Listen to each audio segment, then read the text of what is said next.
13 jours après son arrestation, le présumé extrémiste partisan de l'organisation dite État islamique qui s'activait dans la région de Sel el-Jadida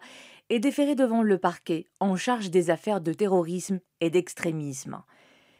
Les expertises techniques et analyses numériques réalisées sur les équipements électroniques et matériels informatiques saisis dans le cadre de cette affaire ont démontré que le suspect, âgé de 24 ans, avait téléchargé plusieurs documents, livres et contenus numériques depuis des sites extrémistes, relatant les étapes de fabrication d'explosifs et d'engins explosifs et déterminant la nature des produits chimiques et des composants entrant dans leur fabrication.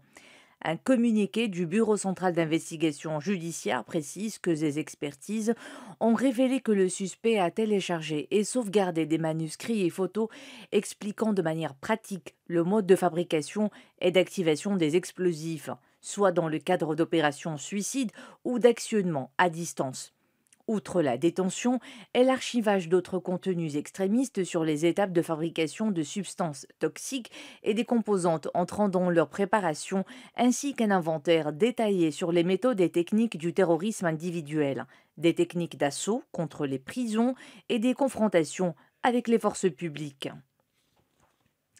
Les expertises techniques et les investigations réalisées ont également prouvé que le suspect avait atteint un stade avancé dans son projet terroriste, augurant d'un passage à l'exécution de son plan destructeur, après avoir mené plusieurs expériences sur la préparation et le montage d'engins explosifs devant être utilisés dans des opérations terroristes. Cet élément extrémiste qui a prêté allégeance à l'organisation terroriste Daesh a été interpellé le 16 décembre par le BCJ dans le cadre d'une opération de coordination et de coopération entre les services de la DGST et de la Direction générale de la Sûreté nationale et les services de renseignement et les agences d'application de la loi aux États-Unis. Cette opération montre une fois de plus l'importance et l'efficacité de la coopération bilatérale étroite entre la DGST et les services sécuritaires et de renseignements américains dans le domaine de la lutte contre l'extrémisme violent et les dangers terroristes sur le plan international.